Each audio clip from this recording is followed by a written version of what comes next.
Hello YouTube, and all you Crosman airgun shooters.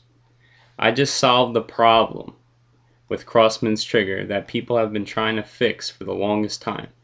Everybody went out and spent $40 on the Charlie DeTuna's gtr-iii trigger when what I just did is probably 15 times better than that. So what I did was, I was outside shooting today, and I just couldn't hold a good group because this trigger was fucking ridiculous. It felt like it was firing at different spots each time. Like it was retarded. The trigger pull felt like 15 pounds. So I was like, fuck this. There has to be a way to fix this. If you could put a different trigger in there and it changes the whole gun, there has to be a way you can fix it. So what I did was I YouTubed a video of how to take out the trigger because I didn't know. So right here I have the Crosman Titan GP. What I did was I watched the video on how to remove the stock from the main frame and how to remove the trigger.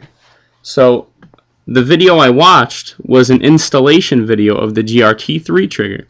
So what I did was, while he was uninstalling the two triggers, I paused the video so that I could view each trigger, so that I could see the differences between the triggers. And what I noticed was, let me remove this real fast for you guys.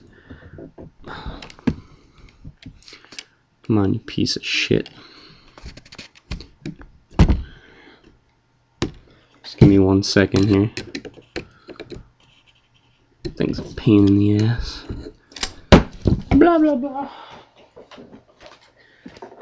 And when I viewed both of the triggers side by side to compare them to see the differences, I noticed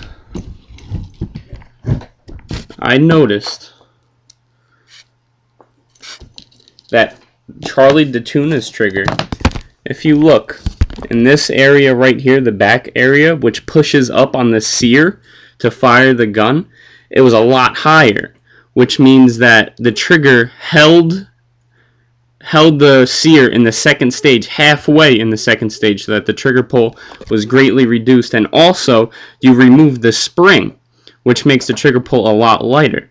So what I did was I removed the spring, and then I looked at this trigger. I looked at it.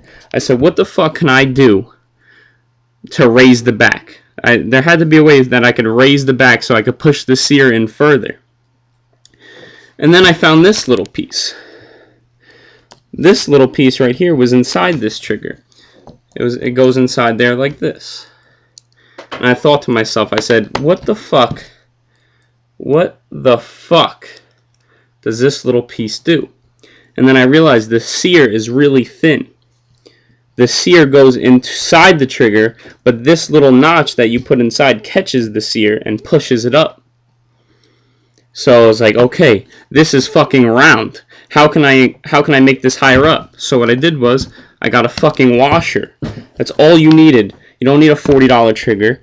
You buy a fucking washer. A washer. That's all. A fucking washer. Yeah, fuck you, stupid screwdriver. Look, that's all you need is this washer right here. Now with this washer, what you do is you remove this little, I'm sorry if the camera quality is bad, it's my laptop. You remove this little notch, this little thing that pushes up on the sear that you have to remove when you install the GT3 trigger. You remove this little notch, this little this pin, and you put the washer here. You put the washer inside the trigger like this.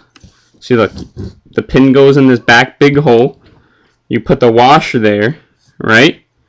And then now all you have to do now is drop this pin over the washer.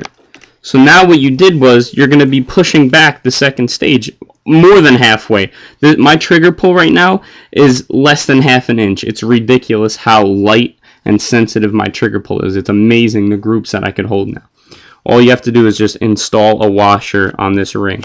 And from the back side of the trigger, it'll look like this.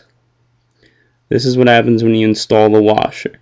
And now the washer's round, so you still have a smooth trigger pull because it rolls, and your trigger pulls a lot less. So Instead of spending $40 on a GRT3 trigger, you could spend 5 cents on a small washer. You're probably going to have to go through a bunch of washers to find out which one's the right size. This is just a simple lock washer. Very small. Here's the trigger. All you do is you put the washer in the back of the trigger, like that. And then you put this little pin, which pushes up on the sear, in its place to hold the washer in there. And that's it. You install it. The trigger pull is tremendous. It's amazing how sensitive it is.